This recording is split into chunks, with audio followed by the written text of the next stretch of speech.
जय श्री राम। जय राजगढ़ सरकार। श्री प्रज्ञ बाधा निवारण केंद्र में मेरे सभी भक्तों का स्वागत है। अब आज का विषय बड़ा ही महत्वपूर्ण रखा गया है। थोड़ा सा लेट हो गया वीडियो डालने में, लेकिन विषय महत्वपूर्ण है। और विषय है आज का दशहरे पर।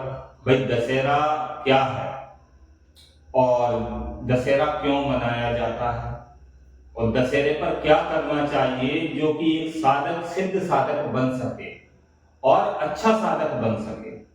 तो आगे हम दशहरे की जानकारी दें उससे पहले समझ लीजिए, वीडियो को पूरा देखा करें, लाइक कर लिया करें, सब्सक्राइब कर लिया करें और बेल आइकन का बटन दबा दिया करें।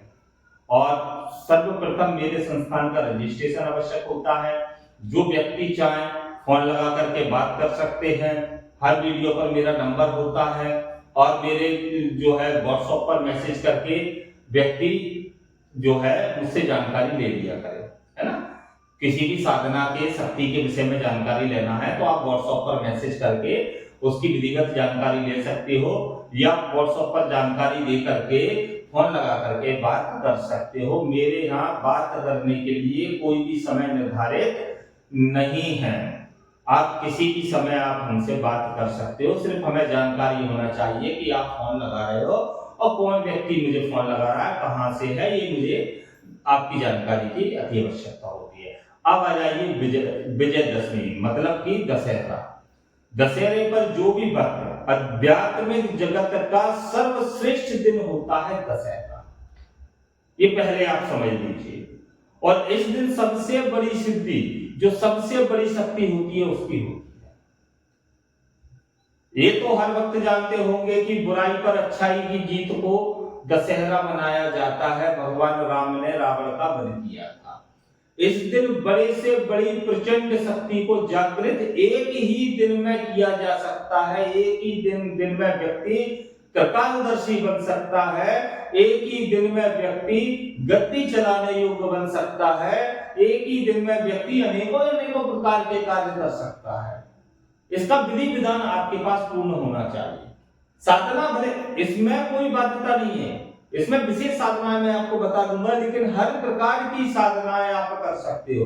और मैं उन भक्तों से भी कह रहा हूं, परी, यक्षिणी, भूतनी, इस प्रकार की साधनाओं को छोड़ करके विशेष साधनाएं जो आपके पास है, किसी गुरु से लेने की आवश्यकता नहीं है। उन्हीं साधनाओं को आप विधिवत, अगर आपके पास उनका विधिवत विधान है तो उसी विधान से आप पूर्ण रूप से कर सकते हो। और अगर आपके पास विधान नहीं है तो आप किसी भी योग्य गुरु के मार्गदर्शन में वह साधना को कर सकते हो, जिससे कि आगे गुरु से काम कैसे करना है जो आपको समझा सके।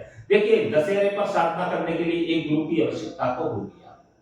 आप सोचें कि अपने बुद्धि को विवेक से, यूट्यूब से मंत्र लेकर के, किताबी ज्ञान लेकर के इससे सफलता नहीं मिलेगी। एक आपके पास जागृत मंत्र होना चाहिए, जागृत विधान होना चाहिए, बैठने की परंपरा आपको गुरु द्वारा प्राप्त होगी, गुरु के मार्गदर्शन में चलना है तो आपको सफलता प्राप्त होगी।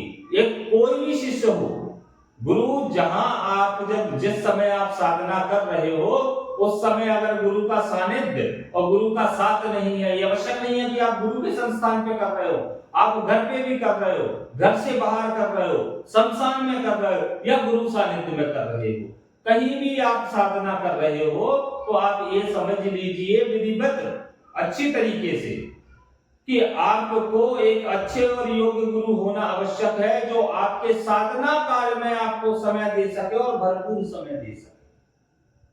जो गुरु आपको समय ना दे उस गुरु से आप बिल्कुल ना ही जुड़े। जो गुरु आपसे कहे कि मेरी समय सीमा निर्धारित है इतने बजे से इतने बजे, साधना आप रात्रि 8 बजे से 12 बजे के बीच ही कर सकते हो।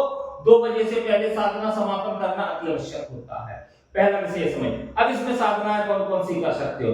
सबसे प्रचंड वेग से जो साधना इस समय की जा सकती है वो पहली साधना ब्रह्म राक्षस की साधना होगी। किसकी होगी? ब्रह्म राक्षस की। ब्रह्म राक्षस कौन होता है?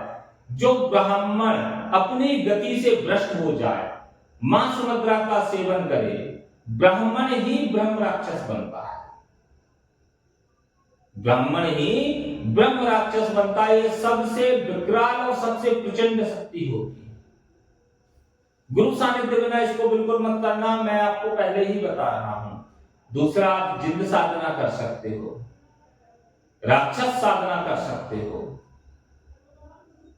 प्रेत साधना कर सकते हो, पिशाच साधना कर सकते हो, पिशाचिनियों की साधना कर सकते हो और इनके ट्रांसफर भी ले सकते हो। ये आप स्पष्ट, और अघोर पंथ के हर प्रकार की आप साधना कर सकते हो।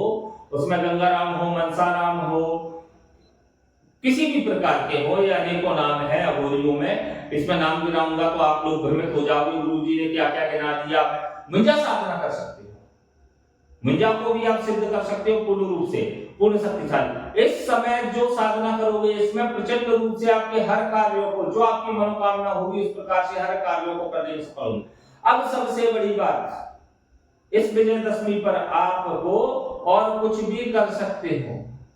जैसे कि विजयदशमी पर विजय तिलक लगाने हेतु आज के समय राजनीति चल रही है और बहुत बड़ी ही प्रचंड रूप से चल रही है, तो माता निकुंभला की आप साधना कर सकते हो, माता मैडली की आप साधना कर सकते हो, कामाख्या विधान कर सकते हो जो संपूर्ण अघोरियों की दात्री हैं, मां अष्टभुजी की साधनाएं कर सकते हो।